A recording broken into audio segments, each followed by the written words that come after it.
नमस्कार मित्रों, प्यारे श्रोताओं। जैसा कि आपको पता है कि मैं विभिन्न समय पर अलग-अलग विषयों पर अपने वीडियोस बनाता रहता हूं। तो उसी प्रसंग में एक बहुत ही महत्वपूर्ण चैप्टर है, एक बहुत महत्वपूर्ण नाटक कह लीजिए। मैं आज नाटक की व्याख्या कर रहा हूं। नाटक है वृंदावन लाल वर्मा जी का और उन्होंने नाटक लिखा है झांसी की रानी, लाल वर्मा जी ने। आपको पता होगा कि हमारे स्वतंत्रता संग्राम में झांसी की रानी का योगदान क्या है। अच्छा, इस सबसे बड़ी चीज़ क्या है, इसमें सबसे ख़ास चीज़ क्या है कि जिस पुरुष प्रधान भारतीय समाज में आज की परिदृश्य में बात मत करिए, आज से सैकड़ों वर्ष पहले की बात करिए, जहाँ आज तो भाई बहुत कुछ समानताएं आपको दिखने को मिल रही हैं, लेकिन जहाँ राजागण हुआ करते थे, सैकड़ों हजारों राजा हैं, और उन सैकड़ों हजारों राजाओं में अगर कोई दो चार रानियां प्रभुत्व स्थापित करें और इतनी प्रभावशाली हों को राजाओं को भी शायद शर्म आई होगी कि हम पुरुष होकर के और राजा हैं। क्षमा चाहिए चाहता हूँ, लेकिन झांसी की रानी का व्यक्तित्व ही ऐसा है कि इनके व्यक्तित्व का वर्णन करते समय गुलामी की उस दौर में राजाओं ने जिस तरह से अंग्रेजों की चाटुकारिता की, जिस तरह से अंग्रेजों के सामने उन्होंने अपना साहस नहीं दिखाया, इनकी कहानी हमें कहीं महिला होकर के उन्होंने बहुत प्रेरणा दी और नारी समाज के लिए, संपूर्ण भारतीय समाज के लिए गर्व की बात है। चलिए उसकी हम व्याख्या करेंगे। ये नाटक आप देख रहे होंगे, ये एक बहुत मोटी किताब है। उसका कुछ अंश कक्षाओं में हमें पढ़ाया जाता है, जैसे क्लास 8 की कक्षाओं में, बीए वगैरह की तमाम यूनिवर्सिटी के कोर्सों में शामिल किया गया है, उसी का अंश है। तो वृंदावन लाल वर्मा जी ने बहुत अच्छा एक झांसी की रानी के नाम से ऊपर नाटक लिखा है, उसी का की आज हम व्याख्या करेंगे। कुछ अंश हैं उसके और तमाम महत्वपूर्ण पहलुओं पे उसको समझेंगे। चलिए देखते हैं। कुछ अंश जैसे झांसी मैं पढ़ता हूँ, उसकी व्याख्या करता चलूँगा और समझता चलूँगा। हम आप दोनों मिलके पढ़ रहे हैं, ऐसा नहीं कि जो मैं अगर कोई चीज़ व्याख्या कर रहा हूँ तो हो सकता हो आप इसके विषय में आपको अधिक जानकारी हो, तो इससे आपको एक बैकग्राउंड मिलेगा। झांसी की रानी के अमर बलिदान की प्रामाणिक तथा इतिहास सम्मत कहानी, जिसे लिखकर वर्मा जी की लेखनी भी धन्य हो गई। प्रमाण सम्मत, उन्होंने भाई जब कोई राइटर कुछ लिखता है तो तथ्य इकट्ठा करता है अलग अलग जगहों से। अब भाई चीज़ें तो संसार में पड़ी हैं, लेकिन जैसे आपको कोई चीज़ लिखनी है तो आप 10 लोगों से पूछेंगे, तब उसका सार इकट्ठा करेंगे और एक जगह जाकर के लिखेंगे। तो इसमें झांसी की रानी के जीवन पर प्रकाश डाला गया है ना।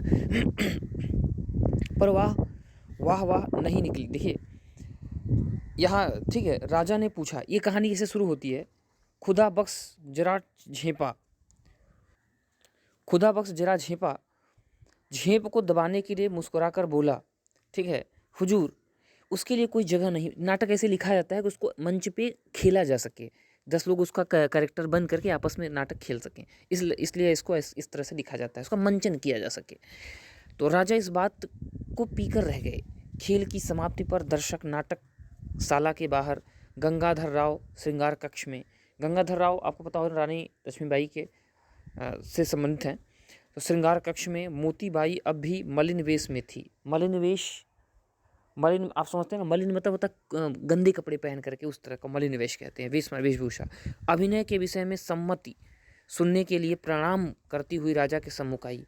उन्होंने उसकी पीठ पर थपकी देकर शाबाशी दी, कहा तुम्हारा आज का अभिनय बहुत अच्छा, स्वाभाविक रहा। ठीक है।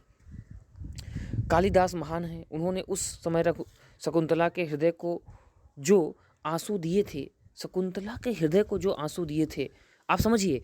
आज हम अभिज्ञान शाकुंतला, आपको पता होना चाहिए, दुनिया का सबसे अच्छा नाटक माना जाता है, संस्कृत में लिखा गया है कालिदास के द्वारा। लेकिन अगर अब शकुंतला की कहानी का वर्णन है, शकुंतला जब विदा उदा होने लगती है तो ऋषि रोने लगते हैं। ऋषि का रोना बहुत महत्वपूर्ण है, क्योंकि ऋषि सांसारिक मोह माया से बहुत दूर होता है। लेकिन कालिदास ने अपनी लेखनी से, कलम की ताकत से किसको रुला दिया, शकुंतला को रुलवा करके, और पूरे जो पढ़ता है वो भी रो देता है। वाह क्या बात है।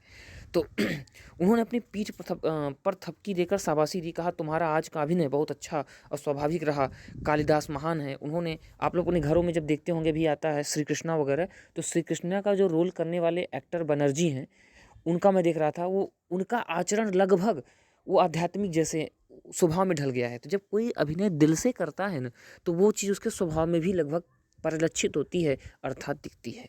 चलिए, कालिदास महान है, उन्होंने उस समय शकुंतला के हृदय को जो आंसू दिए थे तेरे बड़े नेत्रों में ब्याज के साथ लौटा दिए।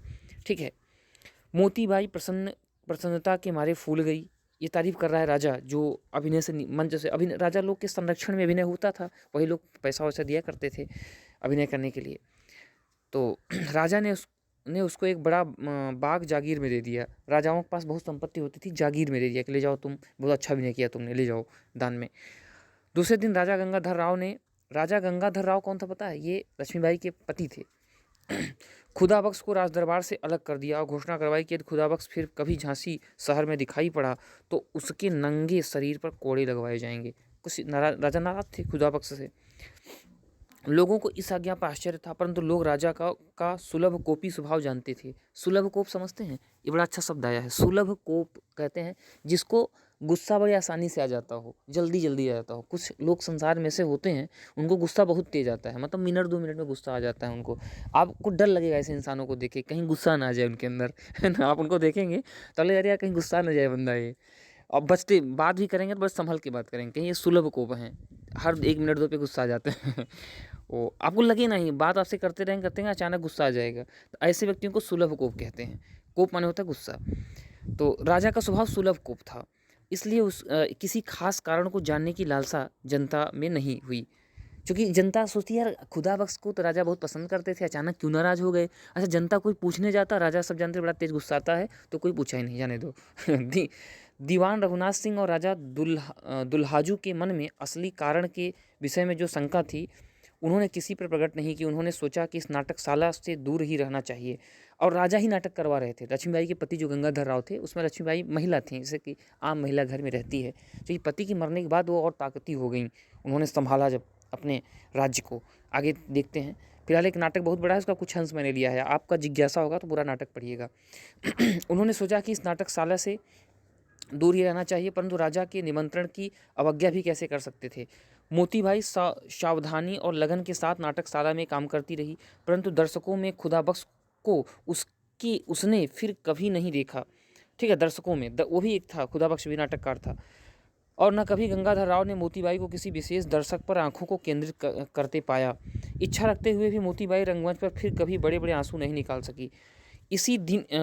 इन दिनों नाटकशाला में जूही नाम की एक अल्पवयस्का नर्तकी और आई। राजाओं का एक स्वभाव होता था, डांस उसके लिए नाटक वालों को बुलाते रहते थे। तो अल्पवयस्का माने कम उम्र की एक नाटक करने वाली और आई, जिसका नाम था नर्तकी का जूही, और उसको अपने घर पर नाचने गाने की और अधिक तालीम पाने की अनुमति मिल गई थी। जूही उन्नाव दरवाजे के भीतर मेवातीपुरा के सिरे पर रहती थी, ये पता है उसका। इसका भवन राव भिंडे के बाग में लगा हुआ था। उसने अभी अल्हड़पन से बाहर कदम नहीं रखा था। अल्हड़पन होता है, अब मैं क्या बताऊँ, अल्हड़पन को जो बड़े हो जाते हैं उनमें अल्हड़पन रहता है ना। वैसे सब काम करते हैं, लगेगा अरे अभी तो अल्हड़पन है इनमें।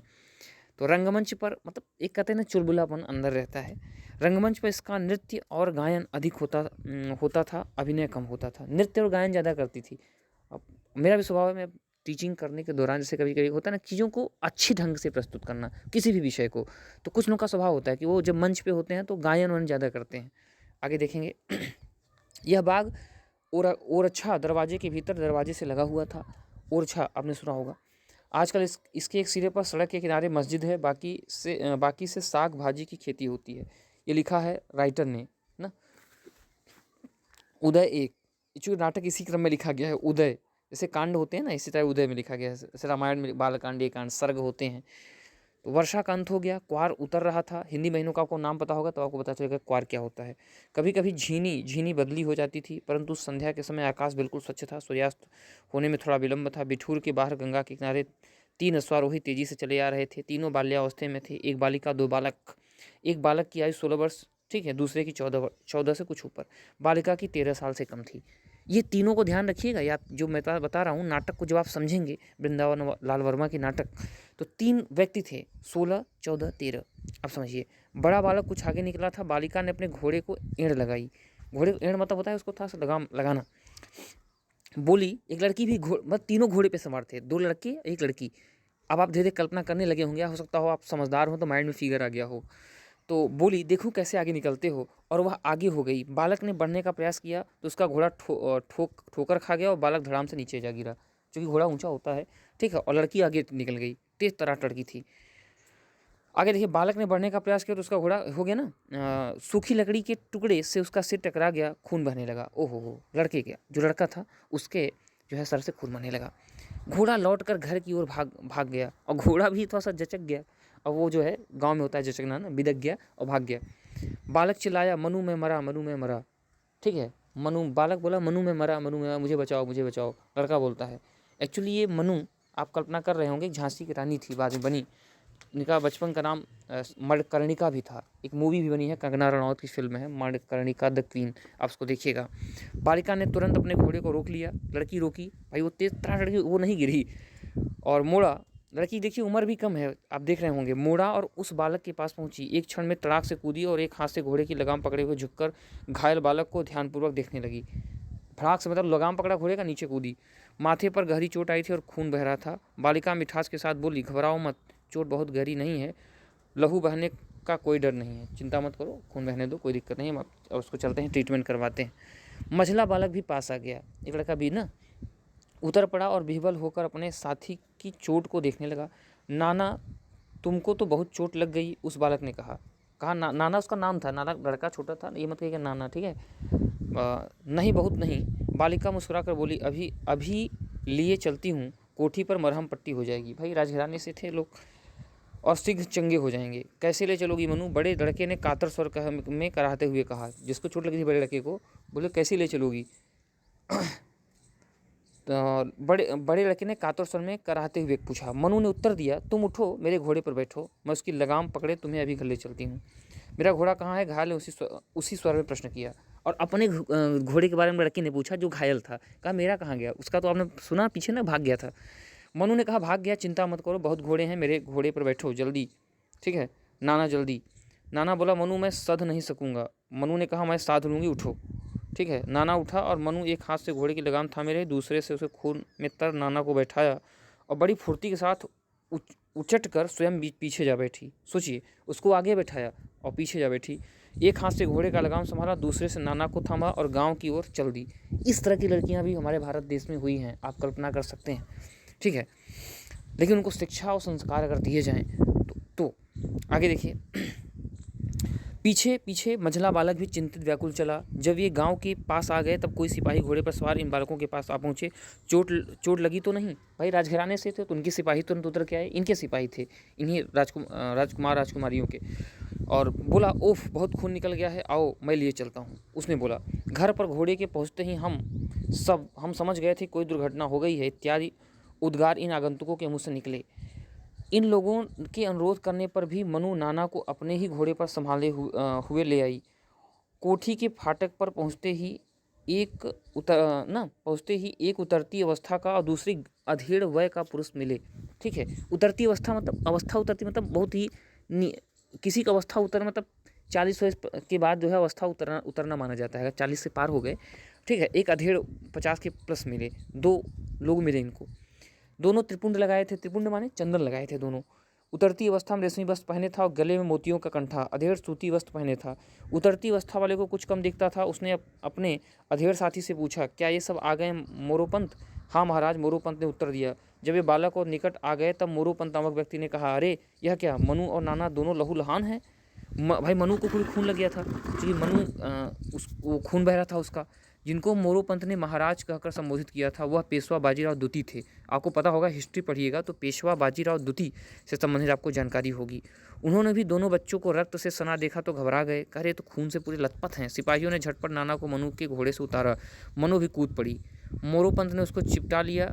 उतावले होकर पूछा, मनु चोट कहाँ लगी है बेटी? ठीक है, भाई बिटिया थी राजघराने की। बोला, बिटिया चोट कहाँ लग गई? मुझको तो बिल्कुल नहीं लगी है। लड़की बोलती है कि अरे बाबा मुझको चोट नहीं लगी है, काका मुझको चोट नहीं लगी है। मनु जरा मुस्कुरा कर कहा, नाना को अवश्य चोट आई है, नाना को चोट आई है, परंतु बहुत नहीं। कैसे लगी मनु?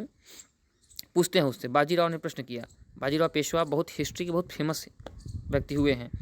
कोठी में प्रवेश करते करते मनु ने उत्तर दिया, साधारण सी बात थी। घोड़े ने ठोकर खाई, वह संभल नहीं सके, जा गिरे। घोड़ा भाग गया। घोड़ा ऐसा भागा कि मुझको तो हंसी आ गई। कौन बोलती है? वही रानी, मतलब मनु बोलती है, जो बाद में रानी लक्ष्मीबाई बनी।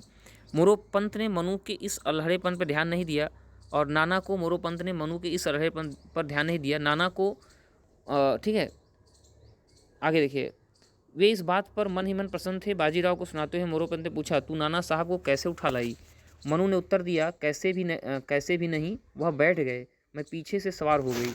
एक हाथ से लगाम पकड़ ली, दूसरे में नाना को थाम लिया। बस नाना को मुलायम बिछौने पर लिटा दिया गया। तुरंत घाव को धोकर मरहम पट्टी की गई। ठीक है, घाव गंभीर न होने पर लंबा और जरा गहरा था। बाजीराव चिंतित थे। मोरोपंत को विश्वास था कि चोट भयप्रद नहीं है, तो भी वह सहानुभूति के कारण बाजीराव के साथ चिंताकुल हो रहे थे। जब मनुबाई और मोरोपंत उसी कोठी में एक भाग में जहाँ उनका निवास था, ठीक है, अकेले हुए, मनु ने कहा, इतना जरा सी चोट पर भी ऐसी घबराहट, रोना पीटना?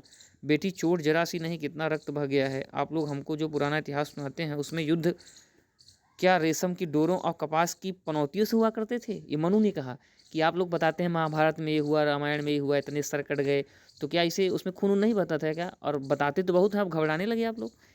नहीं मनु, पर यह तो बालक है, लड़का है, छोटा बालक है, मुझसे बड़ा है। लड़की के उत्तर देती है तुरंत।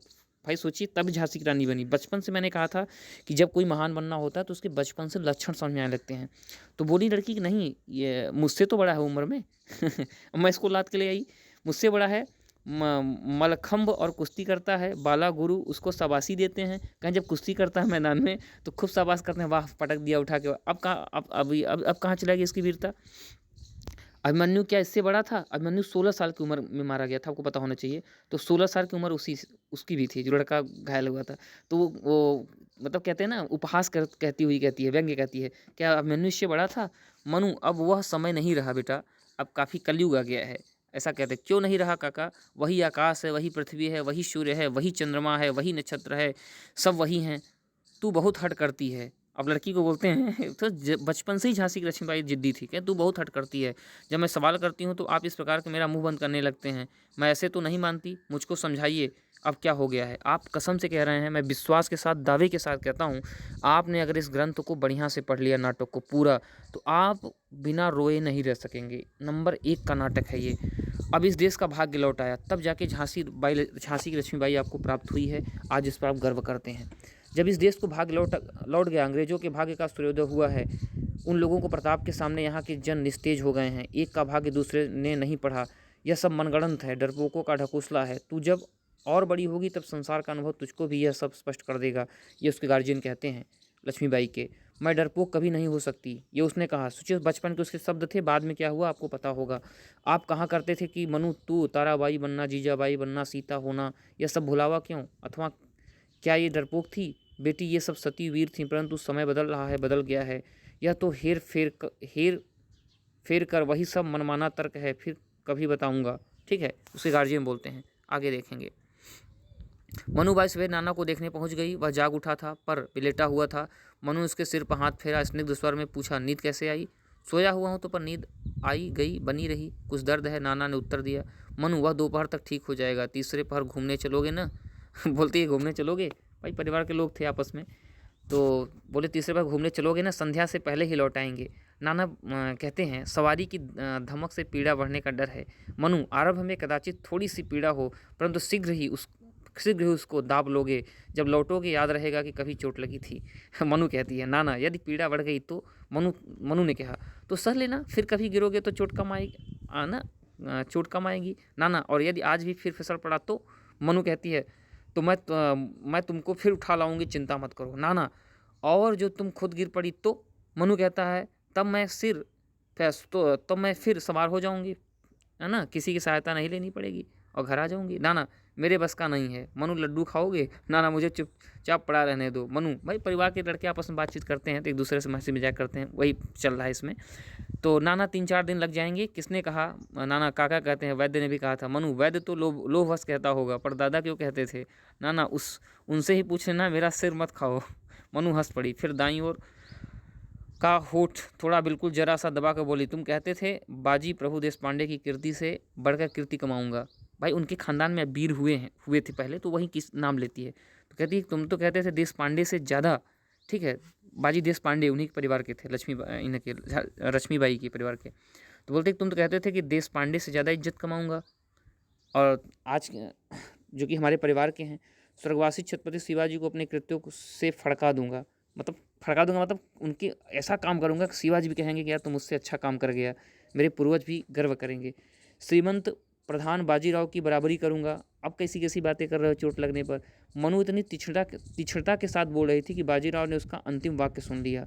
सोचिए, बोले तेरी चपलता न जाने कब खत्म होगी, यह सब क्या बके जा रही हो तुम। मनु रंच मात्र भी दबी नहीं, शुरू से बोल्ड थी, साहसी थी। बाजीराव ने कहा बेटी नीचे पड़िए, क्या आप उन बातों के स्मरण से जीवन को चलाने का समय नहीं रहा। महाभारत की कथाएं सुनो और अपने पुरखों की बातें सुनो, अच्छी भली बनो, मन बहलाओ और जीवन को पवित्र सुख से सुखी बनाओ, नाना को चिढ़ाओ मत। अब उसको समझा रहा है ये चोटिल है, तुम उसको चिढ़ा रही हो।